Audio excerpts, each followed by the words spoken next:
Today we'll be making mango panna cotta. What you're going to need is 3/4 cup of milk,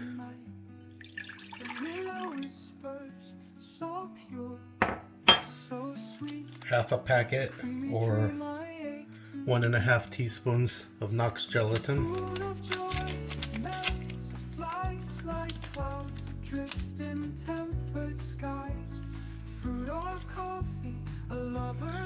and you're going to want to let the gelatin bloom in the cold milk for about 5 minutes.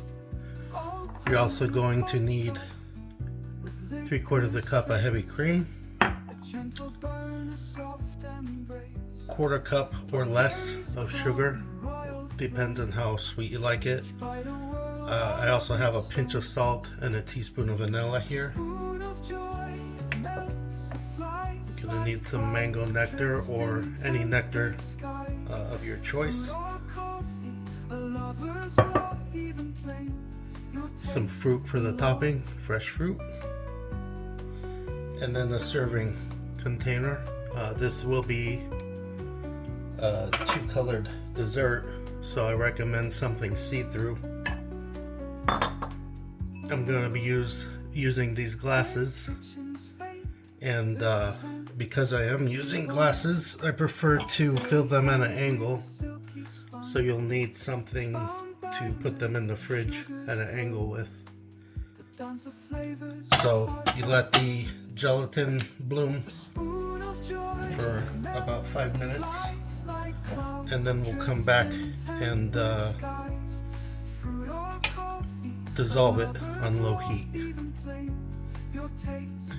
It's been 5 minutes, so I'm going to start to heat the milk on low heat.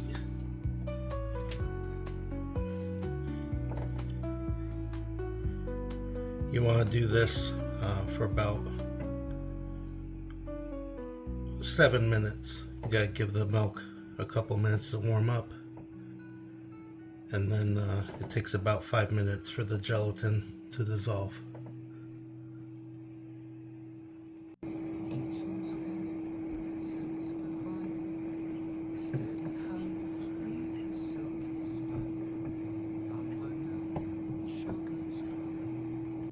So it's been 7 minutes.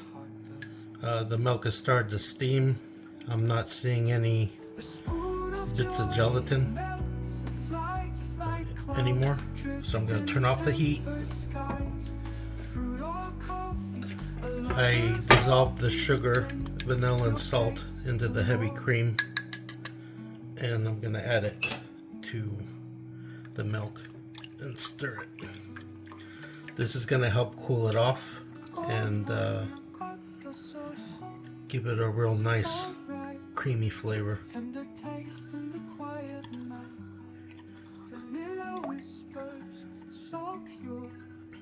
So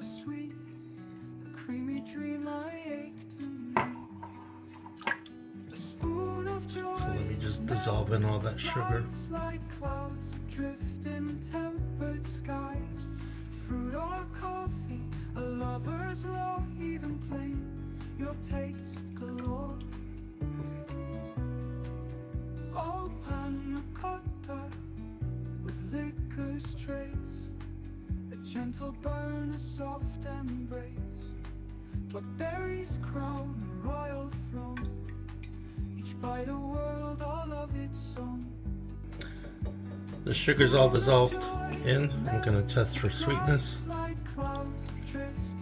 Yeah, it's plenty sweet. It tastes similar to vanilla ice cream.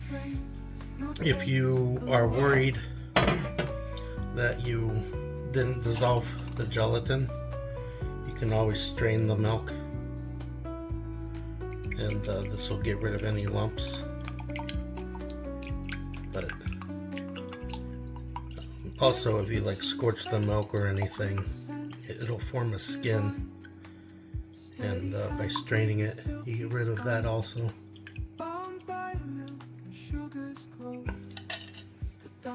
That way your panna cotta is nice and smooth.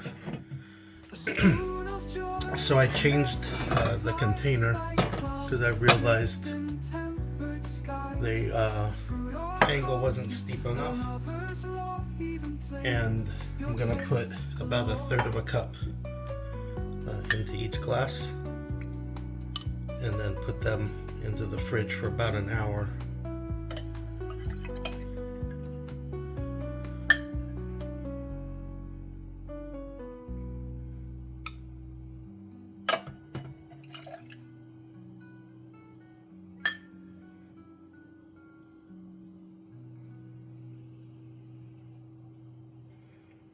Kitchen's faint with scents divine.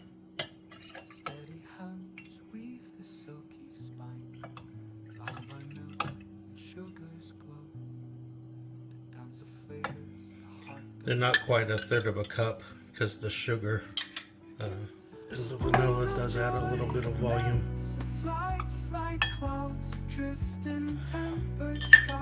At this time, you can clean up any little spills. And they go into the fridge for at least an hour. So it's been 45 minutes. I just checked the Panna Cotta, and it's just barely starting to set. So I already added the gelatin to my mango nectar, and it's already bloomed. You can maybe see a little bit of it. So I'm gonna go and heat this up on low for 7 minutes, and I'm gonna want to let this cool down almost to room temperature anyway. The amount of gelatin in with the liquid is minimal. This isn't like your typical Jello where it has some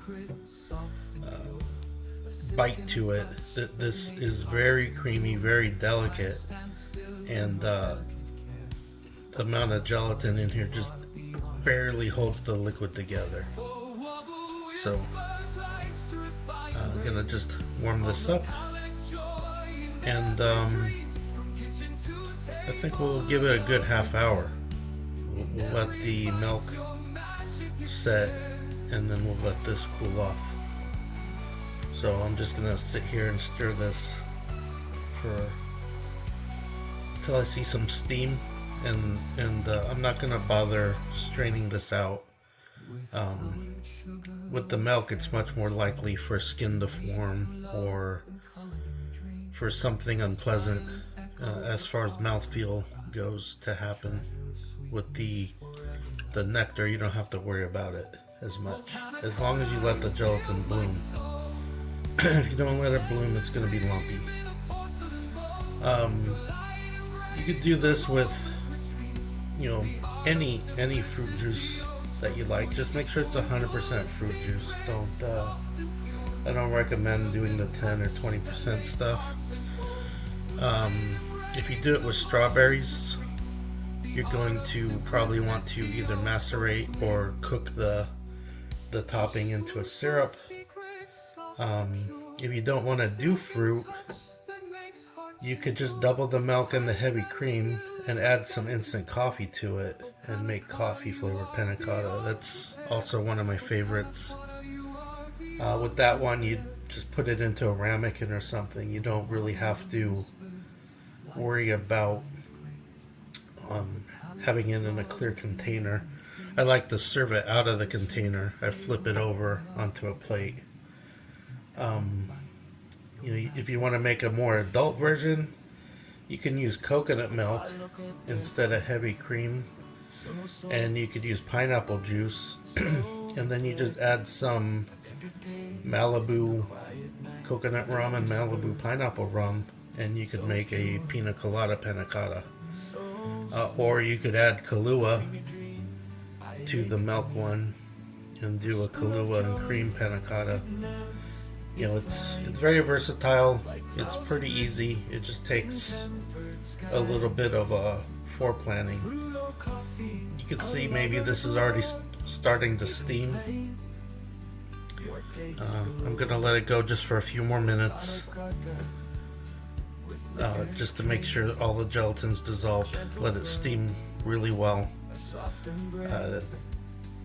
The milk was plenty sweet. This particular nectar isn't that sweet, and that's why I like it. I don't always like a very sweet dessert, so that's why this is one of my favorites. So I'll see you guys in about a half hour. While I'm waiting for the mango nectar to cool, I'm going to show you an easy way to prepare a mango. A lot of people will peel it and then try to slice it up, but there's a much easier way. You get a sharp knife, and just off center, there's a large seed in here, so you go just off center, slice down both sides. Steady hands weave the silky spine, bound by milk and sugar's glow. And then once you've sliced it, you take the tip of the knife and cut it into the, if you want spears, you do that. If you want it cubed, you do that. And you just want to make sure to get down to the skin, but not really go all the way through.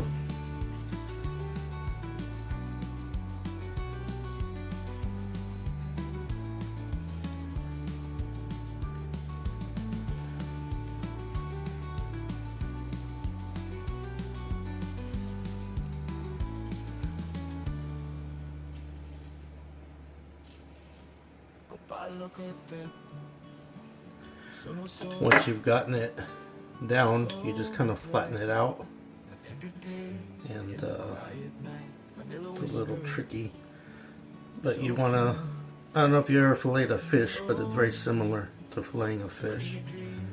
You just cut the meat away from the skin. So I'll be using this one for fruit salad, and these smaller ones I'll be using for the topping on the Panna Cotta.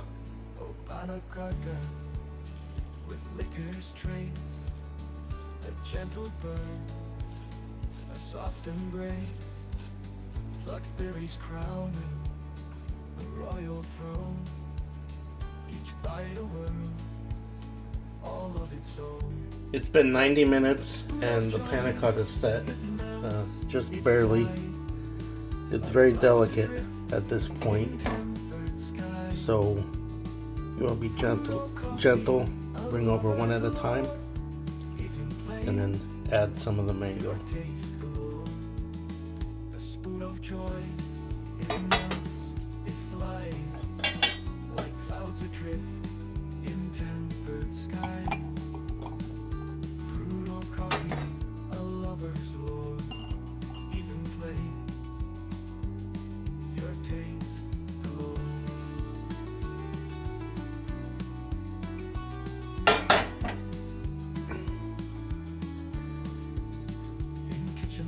I didn't measure properly. Well, actually I measured fine, but I didn't have these at the proper angle.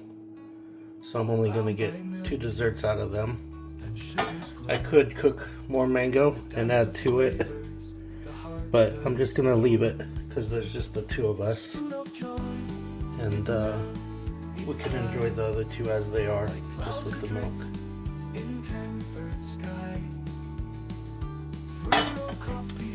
So these go back into the fridge. It's best to let them set overnight, and you're going to want to cover them with plastic wrap, otherwise they will develop a skin. Hope you try this easy but tasty dessert, and hope you enjoy it.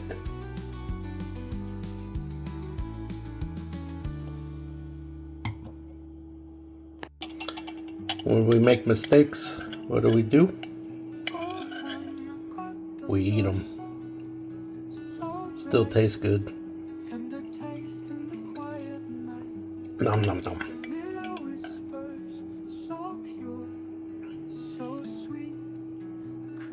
Okay, the panna cotta's been in the fridge overnight. They're nice and set, and they're ready to be served. As I said, these two were covered. You could see no skin. I put the extra one in the fridge uncovered, and it developed a skin. So after I diced up the mango, I tasted it, and it wasn't quite as sweet as I liked.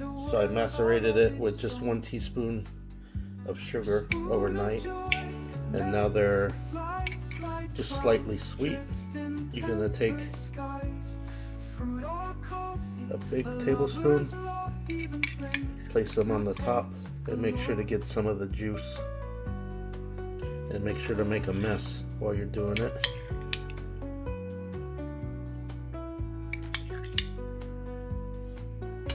And then kind of just spread them out evenly. And originally I intended to make 4, so I had a whole cup of mango here. So I'm putting about a 1/4 cup into each. I realized what happened. I measured out the 3 cups of liquid and put them into these glasses, but I didn't measure out the proper angle. But that's fine. Like I said, it's just the 2 of us anyway. So the leftover mango goes with this one, and it'll get eaten. But yes, it's a very silky, delicate dessert. It's not something you have often, and it tastes great. So I hope you give it a try.